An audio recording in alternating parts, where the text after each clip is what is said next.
حضرت داؤد علیہ السلام کی جو امت تھی ان میں سے بہت سے لوگوں کو اللہ تبارک و تعالیٰ نے بندر بنا دیا، خنزیر بنا دیا.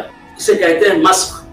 آدمی کی روح تو آدمی کی روح ہوتی ہے، مگر چہرہ اس کا اور اس کا جسم جو ہے بندر کا بن جاتا ہے، خنزیر کا بن جاتا ہے. اسے کہتے ہیں مسخ. صورت کو مٹا دینا، صورت کو بدل دینا، جسم کو تبدیل کر دینا، انسانی جسم سے جانور کا جسم بنا دینا. شعور تو انسان کا ہوتا ہے، سمجھ بوجھ عقل تو انسان کی ہوتی ہے، سوچ تو انسان کی ہوتی ہے، لیکن جسم جو ہے وہ بندر کا ہو جاتا ہے. اللہ تبارک و تعالیٰ نے اگلی امتوں میں، حضور کی امت سے پہلے جو امتیں آئیں ان امتوں میں سے بعض امتوں کو مسخ سے دوچار کر دیا، یعنی ان کے چہرے بدل گئے. انسان کے چہرے نہیں رہے، ان کے چہرے جانور کے چہرے، جانوروں کے چہرے بن گئے.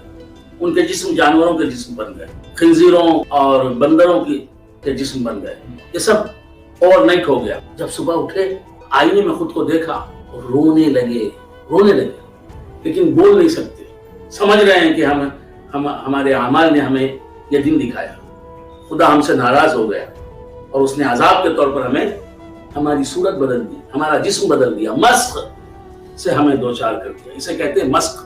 حقیقت تو انسان کی ہے، باطن تو انسان کا ہے، روح تو انسان کی ہے. انسان کی حقیقت اصل میں اس کی روح ہے، اس کا شریر جو ہے، جسم جو ہے، یہ اس کی حقیقت نہیں، اس کی روح کا لباس ہے. اسے کہتے ہیں مسخ. ہندوؤں کا ایک عقیدہ ہے، کفار کا ایک عقیدہ ہے کہ آواگون ہوتا ہے.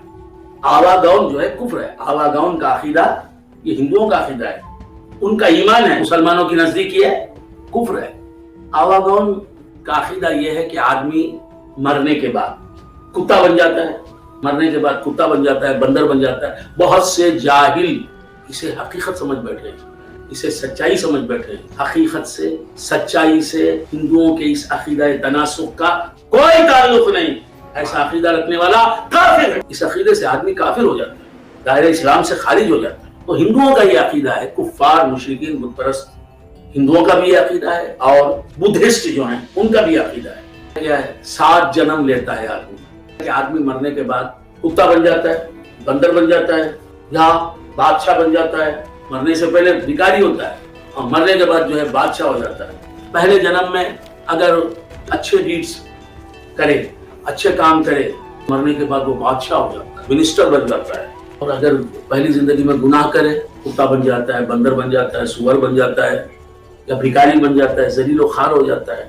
پھر اس کے بعد پہلا جنم، دوسرا جنم، پھر تیسرا جنم. اس طرح 7 جنم کی بات کرتے ہیں یہ لوگ. پھر اس کے بعد جو ہے وہ سورگ نرگ کی بات کرتے ہیں. 7 جنم، 8 جنم، 14 جنم سے اسلام کا کوئی تعلق نہیں. اس دنیا میں ہم ایک بار آئے ہیں، جب مر جائیں گے تو پھر اس دنیا میں نہیں آئیں گے. اللہ تبارک و تعالیٰ کے علم میں جس کی زندگی، جتنی جس کی عمر ہے اللہ کے علم میں، اتنی زندگی، اتنی عمر گزارتا ہے. پھر اس کے بعد موت آتی ہے، وہ مر جاتا ہے، پھر وہ عالم برزخ میں منتقل ہو جاتا ہے.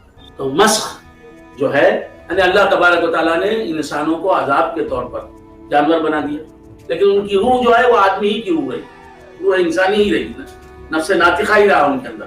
اور انہی کا نفس ناطقہ جانور بننے سے پہلے انسان کی جو روح تھی وہی روح جانور کے جسم میں آ گئی. یعنی جسم تو جانور کا بن گیا، روح وہی رہی. اسے کہتے ہیں مسخ.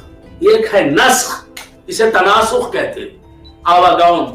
تو ہندو یہ کہتے ہیں کہ آدمی مرنے کے بعد جانور بن جاتا ہے، اس کا جسم بھی جانور کا بن جاتا ہے.